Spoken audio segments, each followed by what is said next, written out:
Good afternoon, good evening, everybody. Thank you all very, very much for coming. It's great to see how everyone's talking to everybody else.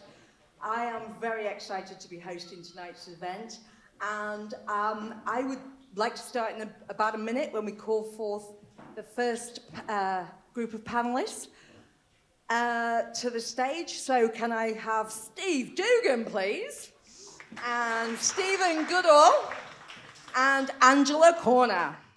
Let's get going. All right, welcome everybody. Hello. Hi, Hello. Hello. Hi. Okay, so let's start with Steve Dougan. Steve, tell us what tonight's about and what you wanna achieve from tonight. Yeah, hi everyone. I'm Steve Dougan. I'm head of enterprise at Teesside University. This is the second Launchpad Sessions event, and tonight is all about social impact through social enterprise. And we hope that listening to the panel we have here tonight and the businesses out there who are doing social good through enterprise activity, we inspire some of you to realise that many of the challenges we have in society are not going to be fixed by central government or even local governments. They're going to be fixed by entrepreneurs. Entrepreneurs are going to do things and bring new services and products to bear that are really going to affect people's lives. And as a university, we've got this incredible opportunity with 20,000 students, 2,500 staff. This campus that's it's like Willy Wonka's enterprise factory. You know, we've even got a cannery on campus that prints out baked bean tins. We've got 3D printers, movie studios, sound desks. The university is like a grow bag for innovation. And a lot of that asset, both physical and human asset, can be put to good use. So we hope that by partnering with amazing organisations like 13 Housing and also working with our students and student societies, we can start to really leverage the campus to create social change. And wouldn't it be cool if you spent 3 years here at university and when you left and you went for a job interview and you were asked the question, what did you do at university? You could give a much broader answer than just, I got a degree. You know, I took part in this amazing project that changed the lives of this group of people. What a brilliant answer to give in an interview scenario. So it's also about creating employability opportunities for our students through social impact and social enterprise. That's fabulous. Thank you, Steve. So Launchpad's got a really long and such a successful, massively successful at supporting tech and games companies. Why is the university now so focused on social impact as part of this enterprise strategy? Yeah, I think those two things are the same thing.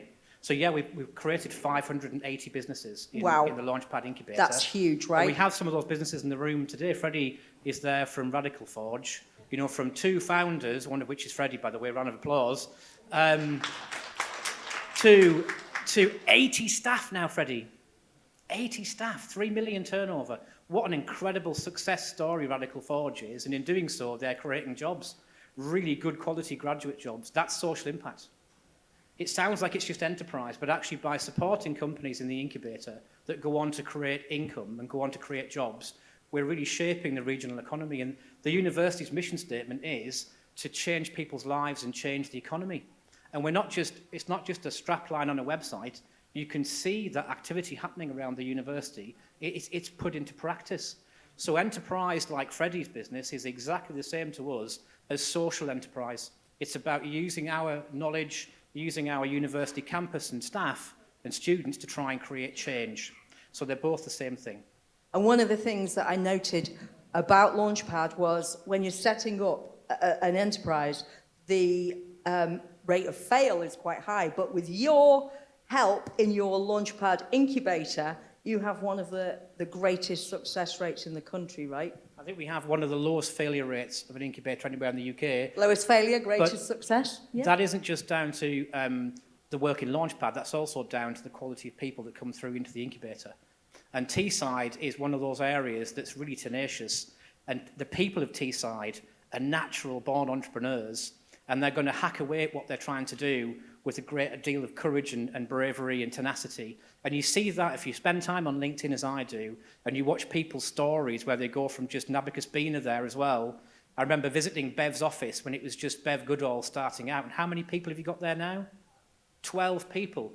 And that's again because Bev's ground away that, hasn't she, and got that business up and running. So it's not just because of Launchpad, it's the raw materials. It's the people of Teesside are really they're grafters. And that's why I think we have one of the lowest failure rates in the UK. Not just the university, it's the people that found those businesses. Fabulous. Thank you, Steve. Let's come on to Angela. So can you start by telling us about 13 Group? Just really quickly, what is it? Hi everyone, so I'm Angela Corner, Head of Community Resilience. 13 Group is a registered social landlord. We have about 34,000 homes from Northumberland down to Hull, Humberside, North Yorkshire, but our main operating area is in Tees Valley, so we offer homes for rent and for sale to local people. Fabulous. So 13 Group and Teesside University have a key strategic partnership and they work together in a variety of areas. Why is the 13 Group working so closely with the university to deliver social impact, as it is an unusual collaboration between a housing group and a university? It is. So I think for us as a social landlord, as I say, we operate predominantly in the Tees Valley. In some of our communities, some are, you know, in terms of deprivation, we're in the top 10, sorry to depress everyone, but this is the reality of it, top 10 in terms of deprivation, high levels of unemployment. I think, did you just watch something, Sam, Middlesbrough's there? Cleveland, what a title. So Cleveland's the most the most dangerous place in the country. So we have a lot of social issues, and you know, we have amazing teams, we have tenancy support teams, we have employability teams, really trying our hardest to make a big difference in these areas. But if you keep doing the same things all the time, you keep getting the same results. And these are really rooted social issues that we've got in our communities. So we just want to try some new things. I mean, if you listen to Steve there, who doesn't want to work with Steve on some of these really exciting projects? So really this is about just looking at what's going on in our communities, how can we address that slightly differently, a bit creatively, innovatively, and actually using the skills and all those amazing services and opportunities we've got in the university and you guys. And we've just run a business challenge with 150 business students, and the ideas they've came up with is absolutely amazing, and there's plenty more out there. So that's the reason why we want to work with Steve and the university. It's innovative, and we want to make a difference. And our visions to make Teesside great are completely aligned. Oh, thank you. Right, thank you. So, Stephen Goodall. So, can you start by telling us how your role came to be? Well, that was basically these two guys had got together, and I think they'd mustered up between them a way to link some of the most deprived communities in the Tees Valley with you. This hustle and bustle of Launchpad, the Boho Zone, all these businesses created, all this wealth created. And then I suppose it's my role now is to try and combine that and link that together.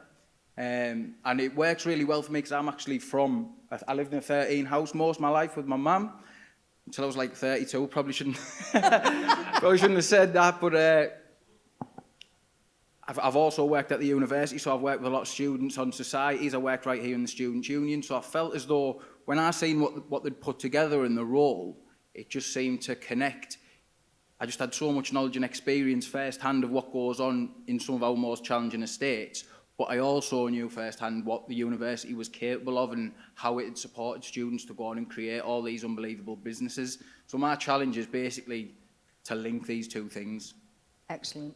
Okay, so to anyone on the panel, can you tell me what are some of the biggest achievements that both organisations have made by working together? Yeah, I think very quickly, 13 in the University's Enterprise team, we realised that we could start to do things that are really different. Because a lot of young kids in these target estates that are some distance away from education, some distance away from a job. And I remember drawing a line on a Google map from Hemlington to Boho 1, and it was a 12-minute drive from Boho 1 to Hemlington. But it might as well be 12,000 miles because all the excitement happening in that Boho zone is far removed from a young person's experience if they're a distance away from education or work in one of these target estates. So we had to try and think about how can we bridge the gap? How can we create a metaphor that gets young people to engage in a path that might lead them to a job at Double 11 or a job at Radical Forge or a job at Big Bite Creative or a job at Abacus Bean? How do we create opportunities for them? So one of our Rolls-Royce projects is this esports clubhouse project.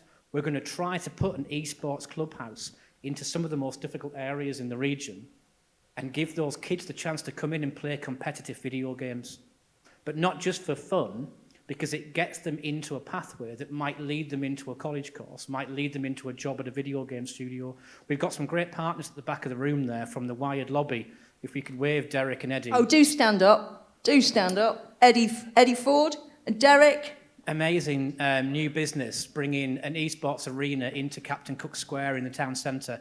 The vision we have is that in the future we'll have 5 estates, each with an professional esports team, branded esports team, competing in a regional final in their esports arena, live on stage. Pallister Park versus Hemlington versus Grove Hill. What an amazing esports event that would be. And we're hoping to go to the game studios, Freddie, just warning you, looking for shirt sponsors. So maybe you could be the shirt sponsor for Pallister Pigeons. No, it's not. It's Pallister Eagles, isn't it? And Hemlington Hawks. So we're looking for shirt sponsors with the game studios, and that will bring them a little bit closer, maybe, to jobs that exist within Radical Forge.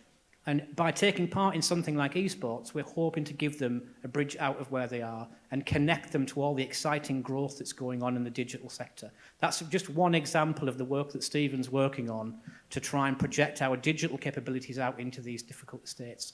And hopefully we can get an amazing team put together in each one of them to compete, and it's going to be amazing. Fabulous. Stephen, what's the most exciting achievement? So no, I just think I wanted to add to that we've looked at what opportunities actually exist at the moment in Middlesbrough. And between Radical Forge, Double 11 and Behaviour Interactive, with the three big game studios, there's about 40 live vacancies right now. 40. So I think one of the problems we have across Middlesbrough is people, there's no opportunity, there's no chance for people to do these type of things when the roles are there, they already exist, they just need filling.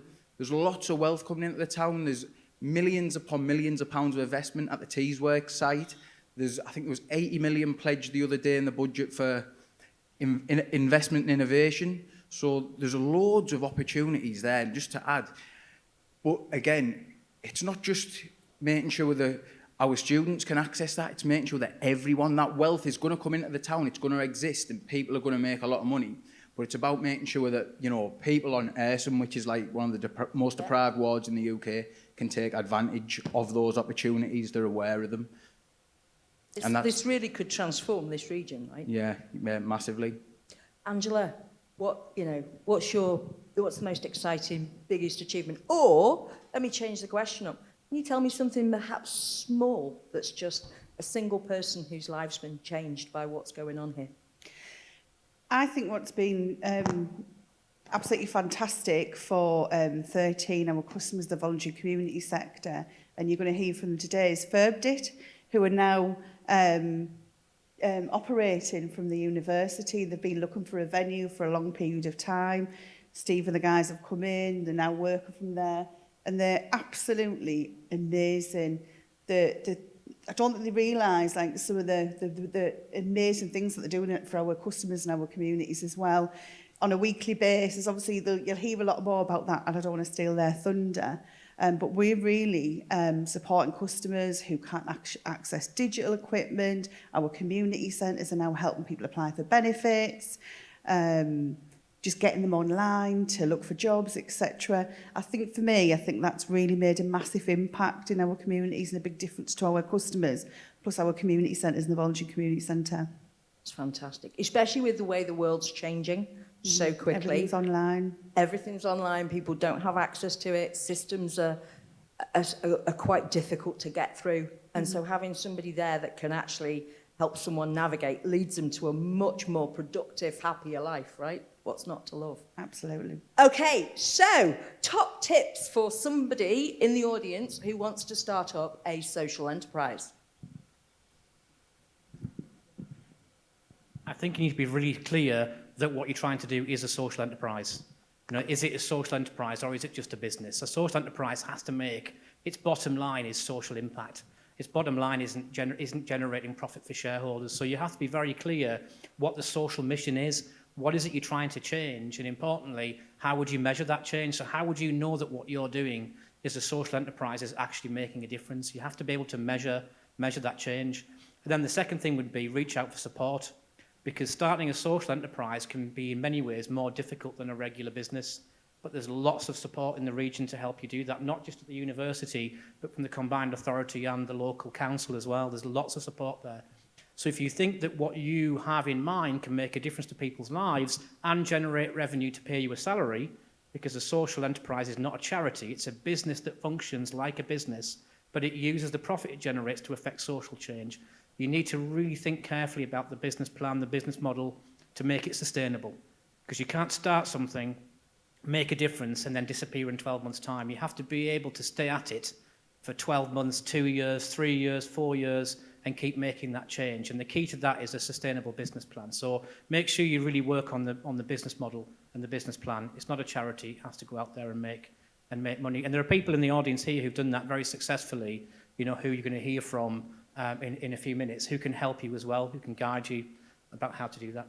So can I just clarify, would you say, Steve, that if somebody in the audience spots a specific need in the community of a certain group of people who need something that they can provide, that's basically where they start, and then they would look at whether that can be a social enterprise? Yeah, it could be that, or it could be something less obvious. You could start a business that does literally anything, but the profit that business generates is being used to create social change. So sometimes a social enterprise doesn't scream social enterprise on the packaging, but actually when you look at what it does with the money that it makes, it absolutely is a social enterprise. So it doesn't always have to look like social change. Okay. The business can be selling and making almost anything, but it has to be delivering value through the profit that it generates. That's not just shareholder returns. So we've got a bakery, for example, in Launchpad that's baking the most amazing pies, which I've eaten far too many of over the past couple of weeks. I'm sure it shows. I'm quite conscious,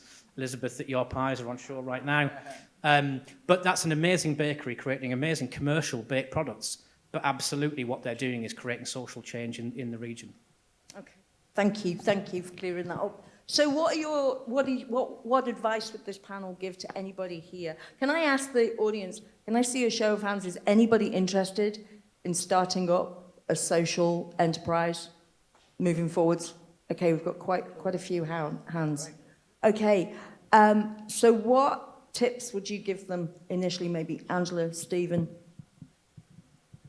Angela? Go on. Well, firstly, just to think about what it is you're actually doing. What is the problem that you want to solve? Because it's no good just weighing straight in and going, we're going to fix X, Y, and Z. There might already be a lot of people out there doing something about it, and it might be more that your role is engaging with those people and places and bringing them together to create a more cohesive solution. So it's about really thinking about what you're trying to solve, for me, rather than just going off and doing something and working out how your business model can then solve that problem. Thank you. Angela? I think for me, there's loads of, I'm a data geek, I love data. And there's loads of information, evidence, data about the things that are going on in our community. So if you do spot an issue, I'm more than happy if anybody wants to contact me. We have a whole host of data. We've mapped it all. We've got hotspots. We know where some of these key issues are. So it's not a tip, but it's an offer, really. If anyone's interested, more than happy to have that conversation. There's a whole host of kind of a raft of information out there you could start with. And that's how you know your starting point and then kind of what your outcome you're trying to achieve. It's a fabulous offer. Really, really great resource. Thank you so much.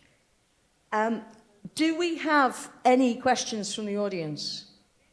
Go on, ask some questions. Yes. Do you want to stand up and nice and loud so that everyone can hear? Yes.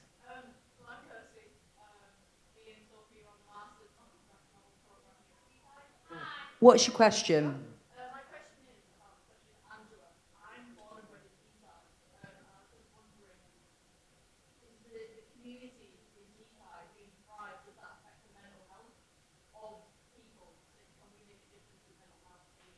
Thank you. So how would social enterprises connect and maybe help with the mental health problems in this area specifically? I mean, there's a direct correlation, isn't there, with kind of poverty, deprivation, mental health, well-being, lifespan, etc. And again, there's data out there that'll tell you that. Absolutely. What was the question, sorry? How It was more so like, can social enterprises speak to that?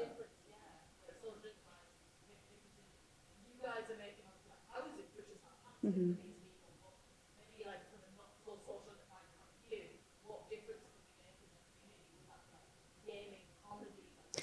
Anything, it just depends, yeah. I mean, what we found, some of the projects we've been working on, just bringing people together and getting them talking is just a great start. And I think if that's something you're interested in, we've got a whole host of community groups out there, people interested. Absolutely could make, I mean, there's community centres out there. There's all sorts where you could start up and we could put events on for you. So absolutely. That's fantastic. Thank you. Thanks for the question, Kirsty.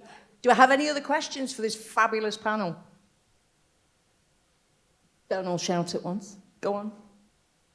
Yeah? No? Okay. What I'd like to do then is ask each of the three of you if you could maybe give one thing to this audience that you'd like them to take away from tonight's event, or one tip, or your best piece of advice for the people here who want to set up or even get involved in a social enterprise, right? So you don't necessarily have to set your own up. You could just maybe volunteer with someone else. Is that an option? Yeah, and I think that's a really good point. 'Cause, I mean, volunteering's a great start, just coming out on a walkabout, having a look about in the community, meeting people, finding out what's already out there. There's a whole host of social enterprise action projects out there. And just speaking to the voluntary and community sector, so they have umbrella organisations across Teesside. You'll be able to talk about some of those activities, some of the things that are being delivered, and actually looking at some of the challenges that they face, and some of the gaps in the services, I suppose. And I think it's just do your research. Thank you. Stephen, what would you like to... For me, I just want to say thank you to everyone who's actually came. You've already made the first step in doing whatever you want to do. You've came out tonight, you're coming to listen to what we're talking about. These events are really hard to put on because when you put on a free event, people might not show up. So I've been chasing and chasing. So all yous have actually already done it. I just want to say thank you very much for coming tonight. Thank you. I think I would say listen to the businesses that are going to speak next, who are out there actually doing social enterprise in the real world. And also from a volunteering point of view, volunteers at Teesside University is a great way to get started. So if you can volunteer, it's a great way to get out in the community and start making a difference. So check out volunteers at Teesside University whilst you're studying here. It's a great way to get started. The guys doing the comic books are a brilliant way for people to share lived experiences. And lived experiences are a really powerful way for people to affect change in their lives, whether that's addiction issues. It's a great way to tell a story. So a comic book could be a great vehicle to share someone's lived experience. So nearly every discipline that we see in our university campus can be put to great use. So whether it's digital or it's comic books or it's accountancy or whatever it is, there's probably something you can do to help. I thought you said comedy, sorry. Yeah, comics, yeah. I think one of the amazing things about this event and what the work of Launchpad and the people who collaborate is that at an event like this, it really is an opportunity to walk up to somebody and chat and see if you can form, get to know people here tonight, get to speak to people, and see if there's anything, even if it's not immediate, it could be 6 months down the line or a year down the line when you think, I met somebody at that Launchpad event. Okay, so I'm going to leave the final word with you guys before we move on to the next panel. Any final words, Steve? Yeah, enjoy the event and look out for the next Launchpad Sessions event coming up soon. Each one has a slightly different theme. Last time around we had Radical Forge and we had Bruce Slater and Chloe Clover and so on stage. This time it's social impact. The next Launchpad Sessions event will be something completely different again. So keep coming along. A really great place to meet different people and network and make connections. Thank you. Stephen, final words? Again, thank everyone for coming. And if you are a student, you are looking to set up a social enterprise, you can find me on LinkedIn, pop me a message through there, and that's it. Yeah, thanks for having me, everyone. Really excited about that, actually. I'd love to have a further conversation. But I'm excited to talk to anybody about anything. It doesn't matter how crazy you think the idea is. I love a bit of crazy, and I think anything we can do as different as we possibly can to address some of these issues would be fab. So doors always open. That's amazing. Thank you so much, so much. Guys, can we give these people a really big round of applause? Thank you. Thank you, thank you, thank you.